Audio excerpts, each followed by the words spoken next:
Depuis hier, j'ai eu l'occasion de beaucoup débattre, notamment sur les réseaux sociaux, avec plusieurs personnes et notamment des gens qui étaient en désaccord fondamental avec moi. Et c'était, ma foi, très intéressant, mais surtout très inquiétant. Et c'est pour ça qu'aujourd'hui, la vidéo que je fais, je vais la dédier à vous, voisins et amis français. Et j'espère que vous entendrez, en tout cas, que vous serez ouverts et à l'écoute par rapport à ce que je vais dire et exposer, ce que je vais vous raconter. Parce que je vais être tout à fait franc et honnête. Je pense que se passe en France est très inquiétant, très très inquiétant. Euh, Pas seulement des réactions qui sont en train de se produire en ce moment et qui sont d'une violence extrême. Hein, on parle de bâtiments brûlés, etc. On voit aussi des déploiements policiers, de policiers spécialisés quand même dans la lutte de forcenés, terroristes, etc. Donc d'unités d'élite. Donc pas seulement de ce côté-là, mais aussi surtout du côté de la réception par rapport, on va dire, au public, au kidam finalement, français, qui je trouve est assez renfermé dans une vision policière, mais même du système français, qui, qui est vraiment propre justement à ce pays. Donc, avant de commencer à rentrer dans le vif du sujet, laissez-moi vous raconter l'histoire qui s'est passée en Belgique maintenant il y a quelques années. L'histoire que l'on a appelée l'affaire Maouda. Alors, si vous êtes pas belge, vous n'en avez sûrement pas entendu parler, je pense, ou très peu. En Belgique, ça a fait vraiment beaucoup de bruit parce que l'affaire est quelque peu similaire. Alors vraiment, toute affaire a ses particularités, mais on va dire que les points de similarité sont course-poursuite. Hein, et surtout, en fait, après cette affaire, a eu lieu un énorme débat en Belgique sur comment est-ce qu'on aborde une course-poursuite. Comment est-ce que on l'a fait. Et surtout, pourquoi est-ce que la Belgique ment pourquoi est-ce que, pardon, la police ment. Donc, pour vous raconter cette histoire, nous avons ici la petite Maouda, donc vous voyez la photo. Je vais pas vous lire l'article qui résume, c'est très intéressant, mais je vous le mets en commentaire, je vais vous le résumer oralement.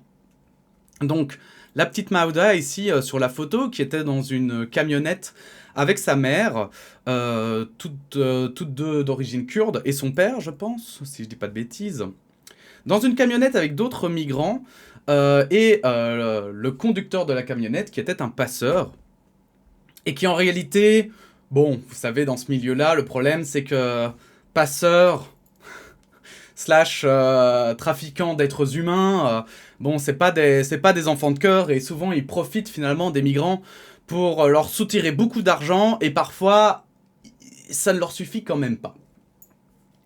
Donc là, en l'occurrence, cette camionnette, on en entend parler parce que elle roule sur les autoroutes belges et déclenche une course-poursuite suite à sa vitesse, je pense, excessive, quelque chose comme ça, un truc un peu à la con. Les policiers prennent cette camionnette en chasse et tout à coup, le drame arrive.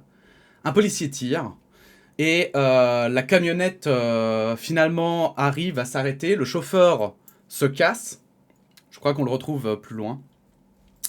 Et lorsque la camionnette est arrêtée, ils se rendent compte que, eh bien, le tir en fait n'a pas touché la roue comme prévu, mais a touché Maouda, donc cette petite fille qui avait à l'époque des faits, si je revérifie vite fait, elle avait 4 ans je pense, quelque chose comme ça. Bref, un bébé finalement qui a pris la balle en pleine tête et qui est mort sur le coup.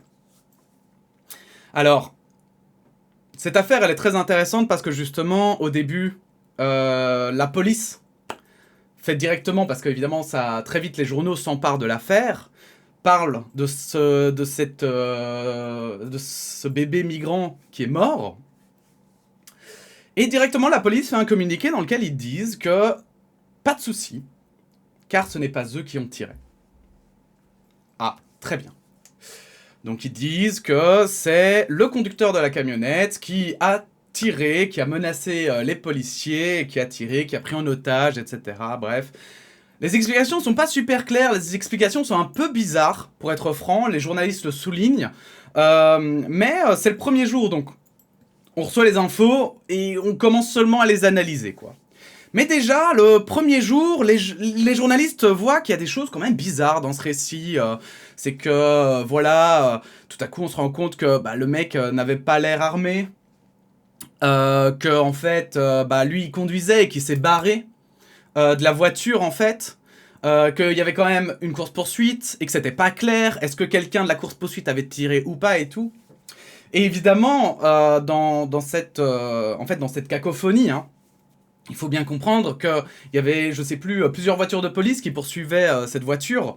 Et donc, même quand le policier avait tiré, puisque aujourd'hui on sait que c'était bien un policier, quand le policier a tiré, en fait, même les autres voitures de police ne savaient pas d'où venait le tir. Il n'a pas prévenu. Donc, c'est pour ça aussi, ce qui explique en partie le bordel intégral, c'est que, justement... le policier n'a pas été honnête dès le début, ses collègues ont parfois cherché à comprendre, parfois l'ont couvert, et au final, en fait, on savait pas vraiment le pourquoi du comment. Et en fait, il faut savoir que pendant ces 3 jours, la police a mouliné. Au début, donc, c'était le chauffeur qui avait tiré, puis au final, c'était pas le chauffeur, c'était un policier, mais en fait, c'est parce que le chauffeur avait pris en otage le bébé avec un couteau, et donc, le policier avait essayé de le neutraliser, mais le bébé était mort, malheureusement. Et puis, au final, qu'est-ce qui s'est passé? On s'est rendu compte que c'était un policier, simplement, mal formé, en partie, mais aussi qui a voulu, peut-être jouer les héros ou quoi que ce soit, qui a essayé de viser le pneu, il l'a raté, il a tiré dans la camionnette, la balle a traversé la porte arrière et a été se loger dans la tête de ce bébé. Et donc, au final, il a tué un enfant. Et c'est pour ça, alors, je suis désolé, l'histoire est peut-être un peu longue, mais je vous jure, restez, parce qu'elle est vraiment importante. Vous allez comprendre après.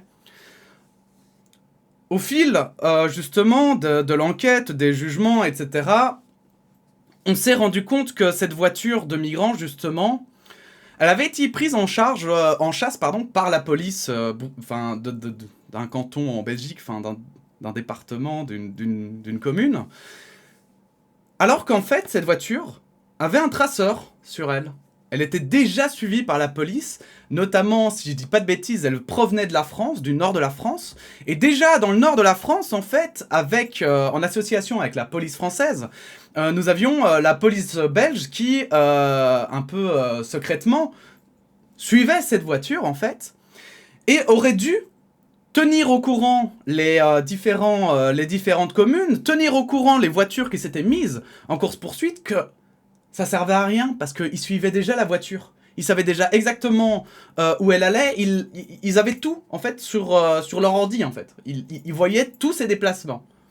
Et le but, c'était de remonter, en fait, une filiale de trafiquants d'êtres humains.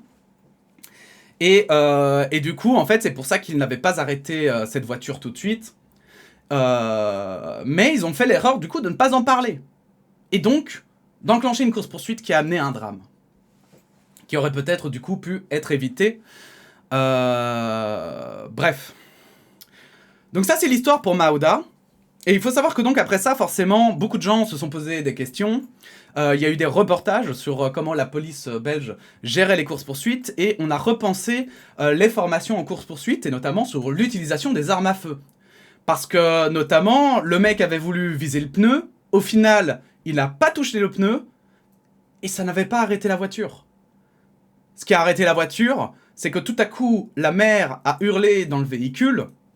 Le mec qui était dans le véhicule était déjà paniqué, il a encore plus paniqué, donc il a roulé encore plus dangereusement. Et qu'est-ce qu'il a fait, au final? Il s'est garé à un endroit où je sais plus s'il s'est planté, et il s'est barré en courant.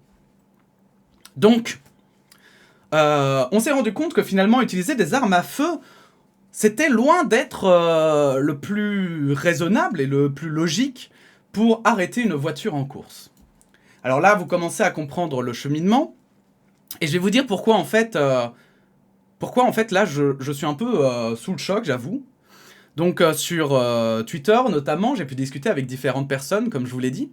Et notamment des gens qui sont, qui me juraient sur leur grand Dieu que le policier, en l'occurrence ici, n'avait pas le choix, il était obligé de sortir son arme, et que sans son arme, ça aurait été pire, que si on n'avait pas tiré sur le conducteur, donc dans l'affaire de Nahel, Nahel, pardon, c'est Nahel, je pense, désolé, hein.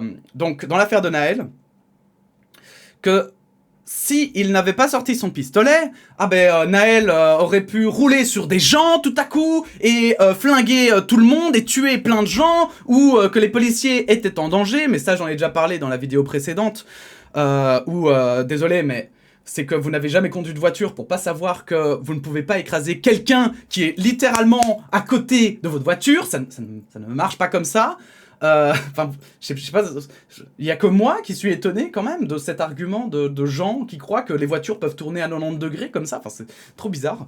Ils croient que les voitures c'est des transpalettes, parce que les transpalettes on peut, on peut le faire. Bon bref, moi c'est pas autant voilà le policier en danger ou pas, etc. C'est qu'en fait en France, je remarque que ces gens ne regardent absolument pas chez leurs pays voisins. Et ne regardent absolument pas comment ça se passe autre part. Et ils sont persuadés que, quoi qu'il arrive, la police française a fait le bon choix, parce que on ne sait pas ce qu'aurait pu faire cette voiture. On ne sait pas. C'était une potentielle menace. Et c'est là où on rentre dans le cercle pernicieux des potentielles menaces. Parce qu'en Chine, lorsque Mao était au pouvoir, et c'est toujours le cas aujourd'hui d'ailleurs, on arrêtait les droitistes car c'était des potentielles menaces.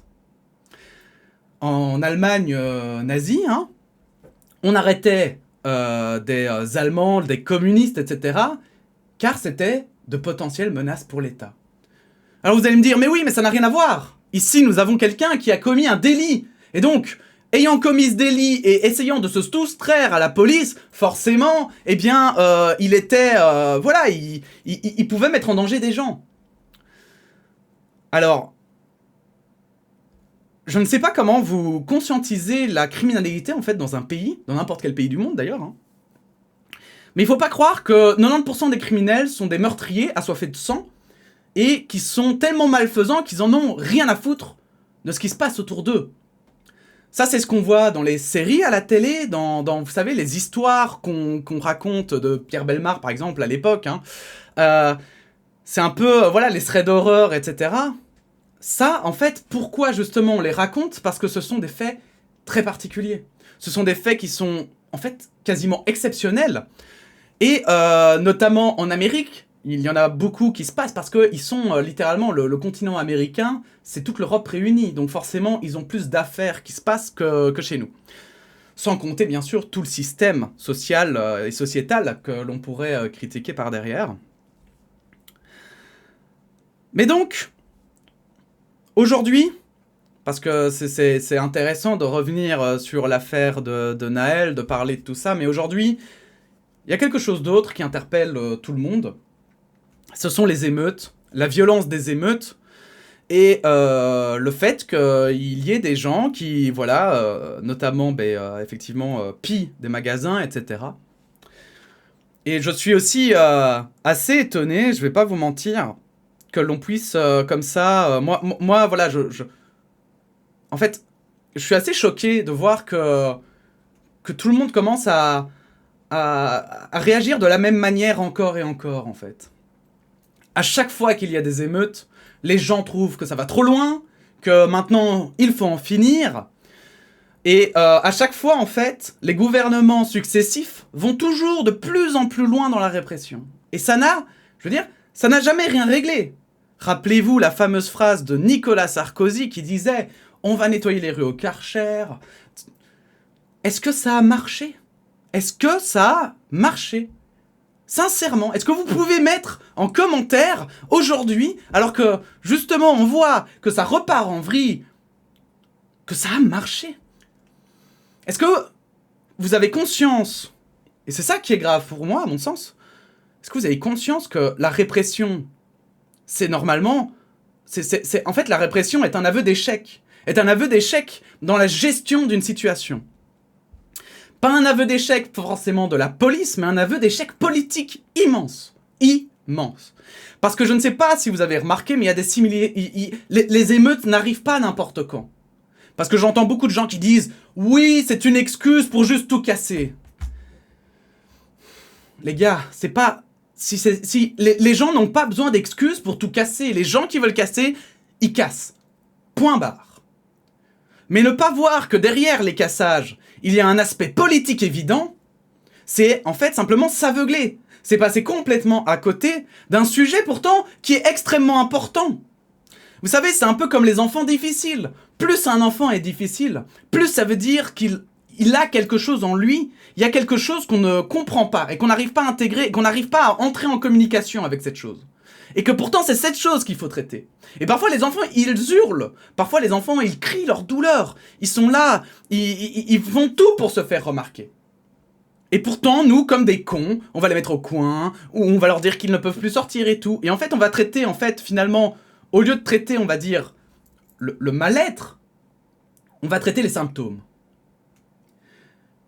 Mais c'est pas comme ça que ça marche. Si vous traitez les symptômes, c'est bien. Ça peut éventuellement aider, notamment je pense ici en France, des jeunes. Parce que derrière les pillages et tout, bon, il y a les assurances, on va pas se mentir, hein, soyons francs. Ces magasins, ils en ont rien à foutre. Ça fait chier parce qu'ils vont avoir des pertes, etc. bien sûr. Mais moi je crois que comparé à ces jeunes qui vont se faire choper pour ces pillages et tout, et qui vont peut-être gâcher leur vie, parce que c'est ça, hein, je pense, on se rend pas compte, mais eux, ils jouent leur vie. Le magasin, bon, ça va faire chier pendant un mois, et puis après, ils vont reconstruire, ils vont avoir un magasin tout neuf, avec les assurances et tout, et puis basta.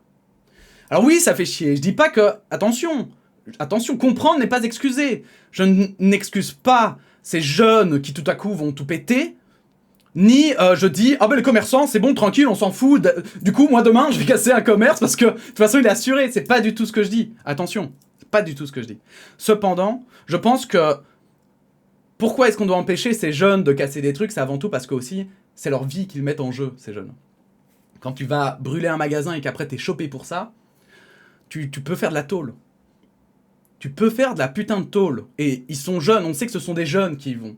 Et quand tu vas faire de la tôle déjà à 19, 20, 25 ans même, ça marque ta vie à jamais en fait. Et c'est là où, pour moi, l'enjeu, pour, on va dire, les individus, sont plus grands pour les émeutiers que finalement pour ces commerces qui sont des victimes et qui donc seront pris en victime et seront pris en charge aussi, en partie par l'État ou les assurances. Et les assurances, d'ailleurs. Mais, comme je vous le dis, en fait, juste dire que ce sont des casseurs qui veulent casser, c'est passer complètement, en fait, c'est se méprendre, en fait, sur la compréhension de l'être humain, et de la psychologie et de la sociologie en fait humaine. Et en fait, et c'est pour ça que j'arrive à ce second article d'ailleurs que je vais vous montrer, qui a pour titre « Le problème des tirs mortels lors de refus d'obtempérer est systémique en France ». Et ça je vais vous le montrer, surtout si vous êtes français. Regardez ce titre. Sachez que j'ai trouvé le même type d'article en Belgique francophone. Et j'ai pris que... Et ça, c'est un article, pardon, qui provient de Suisse, donc du Temps. Et j'ai pris, en fait, ces articles, notamment pour... en fait, parce que en Suisse, ils parlent français, et en Belgique aussi. Et donc, j'ai pas cherché vraiment dans d'autres pays, parce que dans d'autres pays, bah, c'est un peu... je vais pas mentir, c'est un peu compliqué, la barrière de la langue et tout. Je parle pas allemand, l'espagnol, j'ai peur de trop mal comprendre. Je comprends plus ou moins, mais j'ai trop peur de faire ces recherches et tout. Donc, je laisse des gens qui parlent peut-être mieux que moi, éventuellement partager des articles d'autres pays hein, sur le sujet. Mais il faut bien avoir conscience que les tirs mortels pour refus d'obtempérer, c'est un problème qui a lieu en France et qui est explicable par les méthodes qui sont employées politiques pour toujours soutenir la police, ne jamais la condamner, mais tout en la formant pas à bien gérer une situation et à totalement, en fait, je vais dire, totalement avoir confiance en le savoir-faire de la police française, qu'il n'y a même pas de remise en question des procédures, des façons de faire, alors que les morts se multiplient. Parce que c'est ça, la réalité. Alors, il y a des gens qui me disent « Oui, mais quand tu vois le nombre de gens qui meurent parce qu'il y a des chauffards qui... » Oui, mais alors, les gars, si vous voulez vivre dans une société ultra sécuritaire, où il n'y a quasiment aucun mort, vous pouvez aller en Chine, et vous verrez que ne vous inquiétez pas. Dans ces cas-là, c'est ça qui est bien, c'est qu'en fait, quand on ne suit plus la loi, quand on ne suit plus les procédures, en fait, les règles deviennent subjectives. Vous n'avez plus de liberté, vous ne pouvez plus rien faire. Vous ne pouvez plus faire d'excès de vitesse, parce qu'alors vous perdez des points. Vous ne pouvez plus, vous étiez anti-vax? Eh ben, tu vas en tôle, mon gars. Parce que souvent, en plus, ces gens-là, c'est des gens qui sont, vous savez, un petit peu réactionnaires, quoi. Ils sont contre certaines choses, hein. Et eux, ils trouvent qu'ils ont le droit, parfois, de contrevenir à la loi. Par exemple, de frauder un petit peu le fisc. Ou alors de, tout à coup, je ne sais pas, moi... transgresser, on va dire... vous savez, faire des délits, en fait. Juste transgresser un petit peu la loi. En se disant, moi, je peux parce que moi, je suis honnête. Mais mon voisin, lui, il peut pas parce que lui, par contre, c'est la pire des raclures. Lui, par contre, c'est un enculé. Lui, par contre, lui, il fait un délit, parce que je rappelle que c'est un délit, évidemment, un refus d'obtempérer. Lui, s'il fait un délit, lui, il mérite la mort. Et c'est comme ça qu'en fait, on rentre dans des systèmes totalement dictatoriaux, et qu'on perd toute cette dimension de liberté et de nuance. Parce qu'il faut nuancer. Il faut nuancer, parce que quand vous avez un refus d'obtempérer, il y a plein de choses qui peuvent expliquer ça. Qu'est-ce qui vous dit? J'invente totalement, ce n'est probablement pas le cas, je le dis quand même, mais qu'est-ce qui vous dit? Parce que là maintenant, comme on dit, on doit toujours attendre l'enquête. Et si Naël avait pris cette voiture pour fuir pour sa vie? Et quand il a vu les policiers, il a eu peur, parce qu'il pouvait pas s'arrêter, et du coup il est parti. Ah ouais, ça changerait la donne, hein, dans cette configuration-là. Alors c'est probablement pas ce qui s'est passé, on va pas être naïf non plus. Ce qui s'est passé, le plus probable, comme a dit quelqu'un d'ailleurs en commentaire, c'est qu'en fait, simplement, il a paniqué, le policier a paniqué, le policier lui il avait un gun, et Naël il avait une voiture, Naël a voulu juste se barrer, et le policier lui a tiré. Et voilà, et c'est comme ça qu'on arrive à des drames. Mais tout le monde trouve ça normal, alors que, personnellement, moi, quelqu'un qui possède une arme, il doit la maîtriser. C'est un peu comme un art martial. On estime que quelqu'un devient une arme blanche en arts martiaux à partir du moment où, en fait, il a une certaine maîtrise de son art. Et on considère qu'il est censé connaître cette maîtrise. Et ben c'est la même chose avec un flingue. Si tu te sens pas capable de gérer ton fusil, et ben tu ne le sors pas. Si tu ne te sens pas capable de rester calme et de ne pas paniquer dans une situation, tu ne sors pas ton flingue. Point barre. Point barre. Et limite, tu fais pas policier. Si vraiment, il faut absolument que les policiers soient des tireurs, eh ben tu fais pas policier, je suis désolé, tu fais gardien de la paix. Vous savez, il y a d'autres moyens aussi, hein, de faire de l'ordre sans armes. Ça existe aussi, vous savez, hein. Et donc, je voulais vous montrer cet article, notamment ce passage-là, parce qu'il y a beaucoup de gens qui m'ont dit que non, c'était pas vrai, qu'en France, il y avait que 10 morts par an, etc. Un chiffre, d'ailleurs, qui est complètement faux, hein, qui a été manipulé par les politiques, puisqu'ils ont changé la manière de noter, de calculer, en fait, les morts par refus d'obtempérer. Puisque du coup, en fait, maintenant, les policiers ont 10 fois plus de droits qu'avant, et donc peuvent notamment tuer, voilà, beaucoup plus facilement, sans que ce soit pris en compte dans ces statistiques-là. Donc on est à 10, mais avant ça, je sais plus combien il y en avait, mais il y en avait beaucoup. Bref, même en prenant ce chiffre de 10, vous allez voir, avez-vous des comparaisons internationales à ce sujet? En Allemagne, il y a eu un tir mortel en 10 ans pour refus d'obtempérer, contre 16 en France, depuis 1 an et demi. On a un écart très marqué avec nos voisins. On a en France un modèle de police assez agressif, qui doit faire peur, davantage que dans les autres pays d'Europe, mais moins qu'aux États-Unis. Et cette loi déroge à des règles de la Cour européenne des droits de l'homme, c'est une singularité française.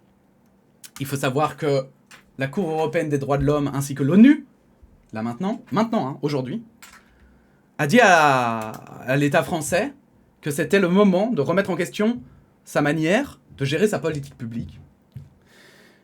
Et c'est pour ça que j'aimerais terminer un petit peu par ça. Donc comme vous pouvez le constater, hein, voilà, hein, pour tous ceux qui, voilà, sur les réseaux sociaux m'ont dit mais non, non, c'est pas vrai, en France on n'est pas un cas exceptionnel. Si, la France est un cas exceptionnel. S'ils ont pris l'Allemagne d'ailleurs pour la parenthèse, hein, c'est parce que justement c'est comparable à la France, alors que la Belgique par exemple c'est plus compliqué, puisqu'on est 10 millions et qu'en France vous en êtes 60, il suffit pas de multiplier par 6 les chiffres évidemment. Donc avoir des pays qui sont similaires en termes de population, ça aide parfois. Mais donc, c'est parce que je pense déjà à l'argument, il y en a qui vont me dire qu'il y a plus de criminels en France que dans les autres pays du monde. Et ça me tue parce que ça revient toujours au même point. C'est que s'il y a plus de criminels, c'est que là, il y a un problème dans la société. Les criminels ne naissent pas juste parce qu'ils ont le cul dans le beurre, ils sont pétés de thunes, et tout à coup, boum, ils deviennent criminels. Si vous regardez d'ailleurs ceux qui fraudent, par exemple, de l'argent, hein, des millions et des millions, Nicolas Sarkozy, par exemple, hein, qui devrait totalement être radié de tous les meetings politiques et tout, bah non, il y va avec son bracelet électronique, bien sûr. Lui, il a le droit. Lui, il a le droit de ne pas aller en prison. Si vous cherchez d'ailleurs des criminels à mettre en prison, n'hésitez pas, on peut commencer par là.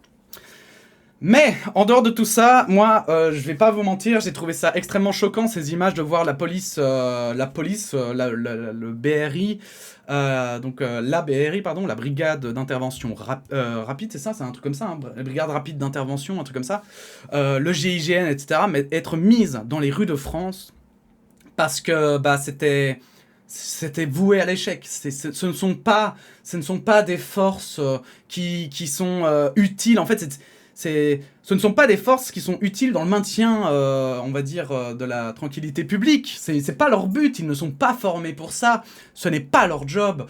Et faire ça, si vous n'avez pas conscience que faire ça, c'est juste à titre propagandiste, c'est juste pour que Macron puisse dire « Mais regardez, on a mis les unités spéciales !» Mais... je sais pas, on parle, j'aime bien moi les références aux outils, mais c'est comme si pour clouer un clou, vous avez besoin d'un marteau et que vous utilisiez une scie parce que vous dites regardez, ça coupe, ce sera meilleur. Bah non, ça, tu peux taper autant de fois que tu veux, ça ne marchera pas, c'est un peu la même chose pour les forces de police. Vous avez l'unité anti-émeute, justement, et vous avez l'unité voilà, d'élite. Mais l'unité d'élite, c'est pour des situations extrêmes, des situations de terrorisme, de violence, voilà, de forcenés, etc., de prise d'otages. Mais ils ne sont pas du tout formés au maintien de l'ordre public. Il faut arrêter, c'est de la merde, ça. Je suis désolé, mais en fait, c'est choquant, parce que là-dessus, on les voit. On voit ce qu'ils veulent faire. Ils veulent faire croire aux Français qu'ils prennent soin de vous, que en fait, regardez, ils font Sarkozy, il avait fait l'appel à la police, nous on fait appel à la police d'élite, et vous allez voir, s'ils le peuvent, ils feront appel à l'armée, t'inquiète, ils vont faire appel à tout ce qu'ils peuvent. Sauf que, encore une fois, ça, c'est régler les symptômes, c'est pas régler le mal en lui-même. Et pourquoi les émeutes sont aussi fortes aujourd'hui ? Je vous rappelle qu'il y a eu des manifestations contre la réforme des retraites. Et quelle que soit votre opinion sur la réforme des retraites, en politique, il y a une certaine courtoisie, en fait, à écouter les oppositions, à faire des compromis, d'accord ? Il faut savoir qu'Emmanuel Macron n'en a jamais fait. Et vous, voilà, si vous êtes même pas contre la réforme des retraites, d'accord ? Vous vous dites, bon, au pire, ça m'impactera un peu, effectivement, bon, je dois travailler un peu plus, tant pis. Mais si vous dites ça, et que vous êtes dans la classe moyenne, il faut bien avoir conscience que les dégâts sont autrement plus forts que dans les classes populaires, en fait. Dans les classes de ces gens qui finalement sont dans les métiers les plus pénibles. Et avant ça, qu'est-ce qu'il y avait ? Il y avait le Covid. Avant ça, il y avait quoi ? Enfin, après ça, la guerre en Ukraine, qui a fait qu'il y a eu une explosion des prix. Bref, les émeutes d'aujourd'hui sont simplement le résultat de la politique qui a été mise en place ces dernières années et qui n'a fait qu'empirer les choses. Et ne vous méprenez pas. Mon discours n'est pas « Ah bah du coup, il faut adopter toute ma pensée, toute mon idéologie de gauche parce que j'ai raison ». Pas ça du tout. Je ne suis pas là pour vous dire quoi penser ou quoi que ce soit, ni même pour faire une éventuelle propagande ou quoi. Mais ce qui est certain, c'est ce qu'on a fait ces dernières années a mené à cette situation. Et les choix, les mesures qui ont été prises ont donc été les mauvaises. Ça, c'est certain.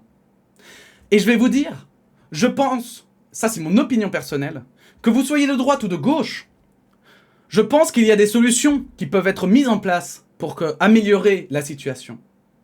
Mais je pense que c'est vrai que par contre, il faut un pot commun, c'est-à-dire il faut une pensée commune, qui est le progressisme et l'esprit critique. Et quand on a un esprit critique, on ne se dit pas juste « Ah, bah la solution c'est de mettre plus de policiers ». Putain les gars, entre-temps, il y a eu la Seconde Guerre mondiale quand même, quoi. Entre-temps, il y a eu des régimes dictatoriaux qui se sont mis en place. Et il y a encore des gens, moi je vous jure, hein, ça me tue. Il y a encore des gens pour penser que plus de police, ça va leur sauver le cul. Putain, mais les gars, je déteste, je déteste parler comme ça, mais vous êtes pas mieux que les gens en 39. Vous n'êtes pas mieux qu'eux. Vous pensez comme eux. Ces gens qui étaient apeurés en Allemagne, qui se disaient qu'ils étaient en crise, mais que la criminalité augmentait, mais que c'était de la faute d'une partie de la population qui avait une certaine religion, qui avait le pouvoir sur tout, et qui profitait de toutes les richesses du pays. Ça vous parle pas, vraiment? Ça vous parle pas, ça? Et tout à coup, déployer les unités spéciales qui peuvent tirer en l'air, et puis qu'à un moment donné, ils vont tirer dans le tas, évidemment. Parce que, moi je peux comprendre, t'es policier, t'es mal formé déjà de base, t'arrives là, t'as des mecs qui commencent à sortir dans tous les sens. Si t'es mal formé, évidemment que tu paniques. Et c'est ça le problème. On est dans un cercle vicieux, un cercle extrêmement dangereux, qui, je vous le dis, et c'est là le titre de ma vidéo, qui va amener vraiment la fin de la France. Vraiment. C'est pour ça que je fais cette vidéo. Je pense vraiment qu'on se rend pas compte à quel point ici, on est à un tournant extrêmement proche et grave en France, qui pourrait amener à la fin d'une démocratie, à la fin de certaines libertés. Et tout ça pourquoi, au final? Parce que maintenant on sait, on peut plus dire on sait plus, on n'a plus l'excuse de la Seconde Guerre mondiale. On ne peut plus dire « Ah bah on ne savait pas que ça pouvait se passer comme ça. Ah bah mince alors, on ne s'attendait pas à ce que l'extrême droite grandisse. » Ça on peut plus dire aujourd'hui. On le savait très bien. Non. Aujourd'hui on a la flemme. On a la flemme de se pencher sur les réelles questions. On a la flemme de regarder son voisin qui a peut-être plus dur que nous et de se dire que peut-être qu'il a plus dur que nous. On a la flemme de se demander, plutôt que d'envoyer des policiers, pourquoi et comment ces jeunes en arrivent à détruire des trucs et à brûler des trucs autrement que parce que, juste ils sont débiles et qu'ils aiment casser. Putain les gars quoi. Ça, je vous jure vraiment, en fait ça me prend aux tripes parce que je pense que en ce moment, moi j'entends beaucoup des gens qui disent que tout le monde est con sauf eux en fait. Tout le monde est con, sauf eux, ou leur classe sociale évidemment. Et moi je vais vous dire, hein, on est tous cons. On est tous des gros cons, et on peut tous péter un câble un jour et se dire que c'est injuste. Il faut vivre la situation pour la comprendre. C'est arrivé, moi j'ai déjà parlé à des gars qui m'ont dit putain mais moi j'ai envie de tout brûler, hein. J'ai juste envie de faire tout cramer tellement ce monde est injuste. Mais alors pourquoi ils le font pas? Parce qu'ils en sont pas encore à ce stade-là. Mais ils y ont pensé, mine de rien. Ils y ont pensé, et moi j'entends des gens qui disent « Ouais, moi si un jour ça se soulève, j'y vais. » Et qu'est-ce que vous croyez? Que ces gens ils le font parce que « Oh ouais, ils ont le... Ouais, non, mais ces gens c'est des flemmards ou des gens qui sont des casseurs, ils adorent la violence. » Alors oui, une minorité c'est le cas. Il y a une minorité qui ont des vrais problèmes. Des vrais problèmes, on va dire, peut-être d'ordre mental, etc. Mais quand vous avez autant de gens qui se mobilisent pour faire des conneries, c'est que c'est pas juste une minorité de fous qui tout à coup se dit « YOLO, on y va ». Il faut aller voir plus loin. D'autant plus si vous êtes d'extrême droite, d'ailleurs. Vous avez l'impression de ne pas être écouté. Vous avez l'impression qu'on s'en fout de vous et qu'on vous traite de facho à la première occasion. Mais qu'est-ce que vous croyez que ces jeunes y pensent? Ils sont comme vous, hein. Ils sont plus proches de vous que ce que vous croyez, hein. Parce que eux aussi, hein, on les traite d'arabes, de musulmans dès que tout à coup y a une merde, on les pointe du doigt. Et on ne les écoute pas. Comme vous.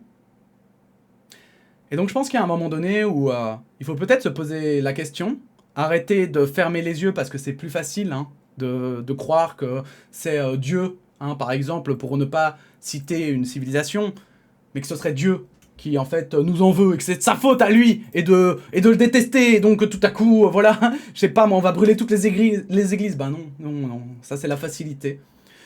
Par contre ce qui est plus difficile c'est d'essayer de se mettre à la place des autres, essayer de comprendre pourquoi ils le font et de se dire mais comment est-ce qu'on peut régler ce problème? Comment est-ce qu'on peut faire pour qu'il n'ait plus d'excuses, que leurs arguments pour faire tout ça ne soient plus valables? Et croyez-moi, ce n'est pas juste en leur disant que maintenant ils auront 100 € de plus par mois, alors que vous avez une inflation de fou furieux, même si elle est moindre qu'en Belgique, ça change rien qu'elle est quand même dans toute l'Europe, et qu'il y en a qui se sont mis plein les fouilles pendant ce temps-là. Vous pouvez dire ce que vous voudrez, mais à un moment donné aussi, il faut aussi voir les choses, quoi. Mais est-ce que pour autant ça veut dire qu'on doit aller brûler les riches? Ben non, moi je pense pas. Moi je crois que c'est la démocratie qui équivaut, je ne crois pas en la violence. Et donc c'est pour ça que je continuerai à me battre pour plus de justice sociale, sociétale. Et en tout cas que voilà, genre en fait, on doit absolument se concentrer sur ces gens et sur ce qui fait que cette colère est née et qu'ils en arrivent à de telles extrémités. Bref, je vous mets les 2 articles en description, je vous invite vraiment à les lire, je vous invite à vous intéresser à ces différents sujets et ne pas tomber dans la facilité. Quand on a de la haine en face de soi, on a envie de répondre par de la haine, mais rappelez-vous, ça n'amène jamais rien de bon, dans l'histoire ça n'a jamais rien amené de bon. Ceux qui en sortent vainqueurs, hein, comme l'a dit Sun Tzu, le vrai gagnant c'est celui qui réussit à gagner sans se battre, hein, le vrai dirigeant, le meilleur stratège est celui qui arrive à gagner sans se battre. Et croyez-moi que ça n'a toujours pas changé en 3000 ans. C'est toujours la réalité. Et si vous pensez que c'est la violence qui réglera les choses, eh bien, vous êtes bon pour une dictature. Et à ce moment-là, je vous demanderai simplement de déménager en Chine. Et vous verrez, en restant 1 an là-bas, 2 ans, 3 ans peut-être, vous verrez, tout à coup, quand votre monde s'écroulera et que vous n'aurez plus aucune liberté, qu'en fait, finalement, bah, c'était pas plus mal, hein, d'avoir comme ça des scandales dans lesquels tu peux encore donner ton avis, encore dire que tu trouves que, voilà, qu'on prenne en considération tes arguments, que tu aies droit à une défense en justice, et que simplement, juste parce qu'un policier s'est levé de mauvaise humeur le matin, eh bien que tu te fasses pas buter. Pour une bête raison, comme j'invente, avoir volé une baguette de pain, hein, j'en sais rien. Bref, merci d'avoir regardé cette vidéo en tout cas. Et écoutez, à bientôt j'espère. Et vraiment je souhaite en tout cas bon courage à tous les Français et je pense à toutes les démocraties en Europe. C'est vraiment pas beau ce qui est en train de se passer. J'espère vraiment que cette phase arrivera à son terme le plus vite possible. Bref, des bisous tout le monde, bon courage.